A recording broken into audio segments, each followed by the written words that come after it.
સલાટવાડા યુવક મંડળ દ્વારા શ્રી રામચંદ્રજીની અયોધ્યા ખાતે મૂર્તિ પ્રાણ પ્રતિષ્ઠા મહોત્સવ ઉજવણીના ભાગરૂપે ભગવાન રામચંદ્રજીની મહાઆરતીનું આયોજન કરવામાં આવ્યું હતું।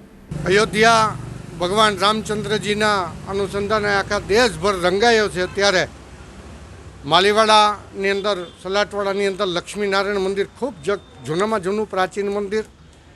અને હનુમાનજી મહારાજ પણ પ્રાચીન સમગ્ર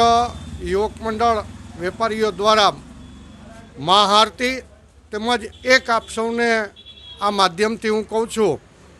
કે સૌથી પહેલાં લગ્ન કરીને બે માણસો આવ્યા તેમણે ભગવાન રામચંદ્રજીના દર્શન કર્યા છે અને આરતી પણ પહેલી અહીંયા કરી છે, એટલે જૂનાગઢની અંદર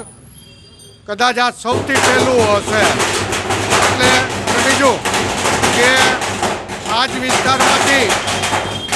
હું અયોધ્યા કામ સેવાની અંદર પણ અહીંથી હું ગયેલ છે અને આ જ વિસ્તારમાંથી મહેન્દ્રભાઈ મસરૂ આખા વિભાગના સંયોજક હતા અને મહેન્દ્રભાઈ એ વખતે રામશિલા ન્યાસ સમિતિના એ અધ્યક્ષ હતા, એટલે આ જ વિસ્તારમાંથી તેઓ પણ અમારી સાથે જ હતા અને આ કાર સેવાની અંદર પણ મને એક સૌભાગ્ય મળ્યું છે આ જ વિસ્તારમાંથી। એટલે આજના દિવસે આ યુવક મંડળ દ્વારા પ્રભુનો જયકારો અને માતા ઋતુમ્બરા દેવીજીની સભા પણ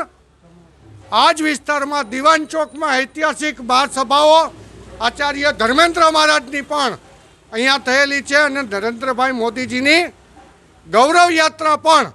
આ જ વિસ્તારમાં થયેલી છે અને જૂના જનસંઘના વખતનો એવા દીવડો એવો આ વિસ્તાર છે।